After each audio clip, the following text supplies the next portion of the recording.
So, a while back, I talked about when I was starting to get into Warhammer 40k, the one faction I've really enjoyed more than any others has been the Necrons. Well, you may, and some people told me like, oh, when you check out the other factions, you'll like other people, you'll like other factions, and your opinions will change on others. And honestly, no, it is not. I am going to tell you this right now: the Necrons are still my favorite faction in Warhammer 40k. But the Imperium can suck a dick for all I care. But Space Marines are cool, but like everyone loves Space Marines. That's easy. But Primarchs and the Imperium, yeah, okay. I mean, don't get me wrong. I enjoy the Primarchs. There's Space Marines chapters I like. I have no the Night Lords are my favorite Chaos Legion, but yeah, Chaos is just kind of in my opinion, just kind of there. And it takes the other thing, and this is a knock on Games Workshop on a whole, because they did this with, Warhammer: The Old World too. Is that Chaos just kind of overshadows the other factions? Thankfully, at least in fantasy, Skaven get a lot to do, but now they've been lumped in with Chaos, which I think kind of sucks, because I liked in the Old World that like you had other factions that weren't Chaos adjacent. Like you had the Dark Elves weren't Chaos adjacent, and same with the Drakari. But I digress. The Vampire courts weren't Chaos adjacent. The Skaven weren't Chaos adjacent, and the Beastmen of Chaos. I take that back. But yeah. So like Chaos on a whole just kind of takes things away from others. But the Necrons, they're such a cool idea that doesn't get utilized a lot. And I think it's because like we had the last volume of the last book of Dawn of Fire come out, and also have the Silent King in there.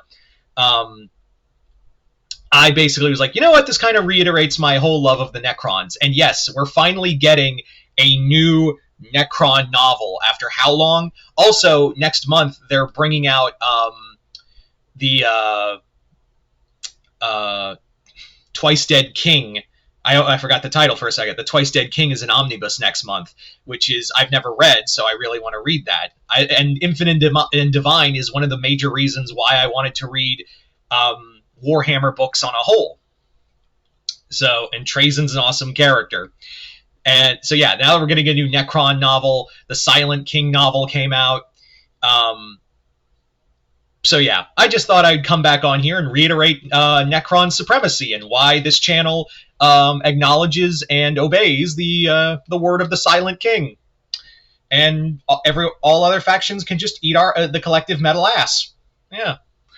So why I really like the Necrons. Yeah, well, first off, aesthetic. I think aesthetic is one of the reasons why I really dug them.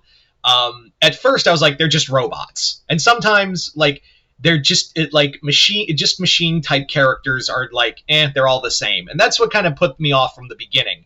But then when I learned about that they're not just robots, they're actually like a race of aliens who were betrayed, and then they made themselves into machines by a Catan shard named the Deceiver. There's like a whole thing behind them, and they aren't just mindless automatons. They're actually like living, thinking people. Like they're actually like, they are the embodiment of like true neutral, of like, I guess you could say true neutral or chaotic neutral for the world of Warhammer 40k, because you can have some you could have some Necrons like Trajan, and you could have others like Illuminor Caesaris, which you better hope it's Trajan, even though yeah, he'll put you in his collection, but like Illuminor will do so much worse to you. But that's what I'm saying, is that they all have their own personalities, they have their own wants and feels. They really do have like their own collective thoughts and like storyline to them.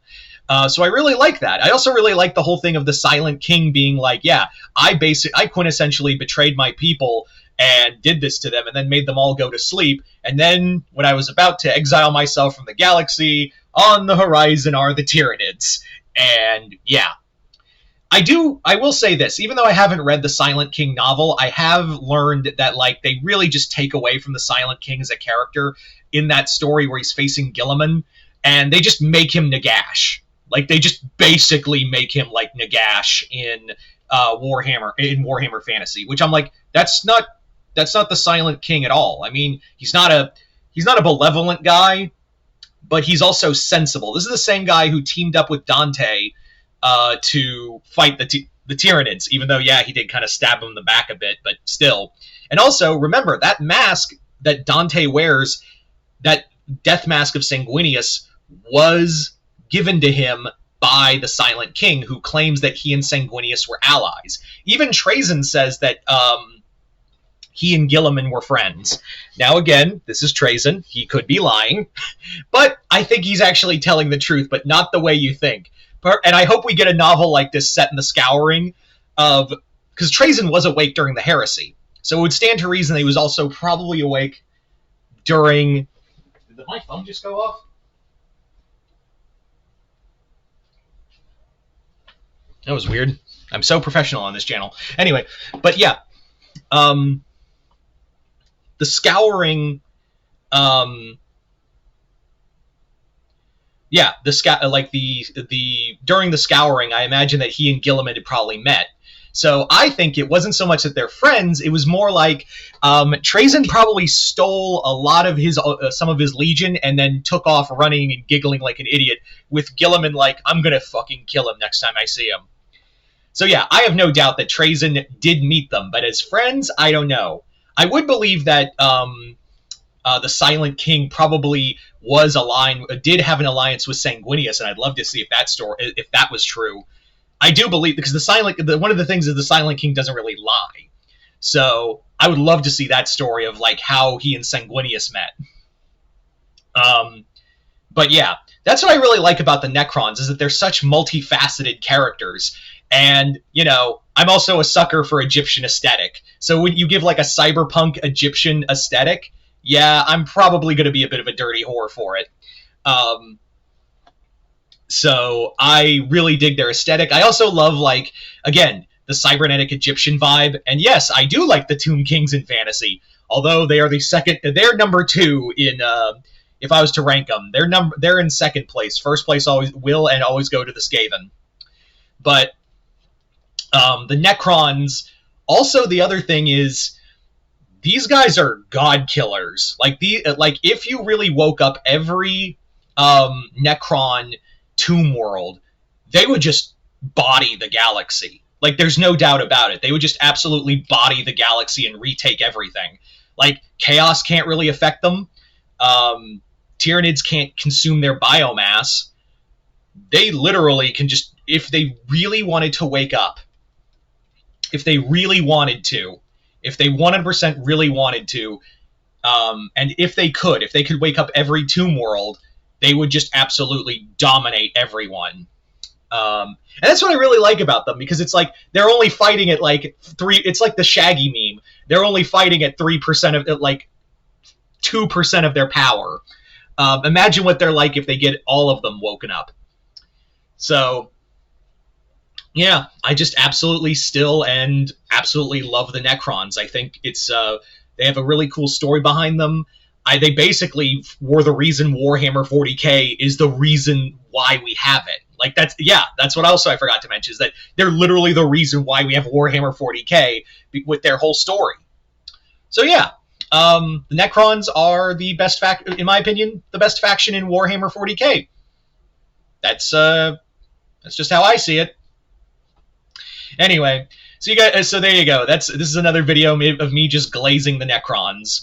You guys tell me in the comments below, what do you guys think of the Necrons? Do you believe in Necron supremacy or not? Just comment below, let me know. Other than that, hope you all enjoyed this. I'm Mr. Multiverse. I'll see you next time in the Multiverse.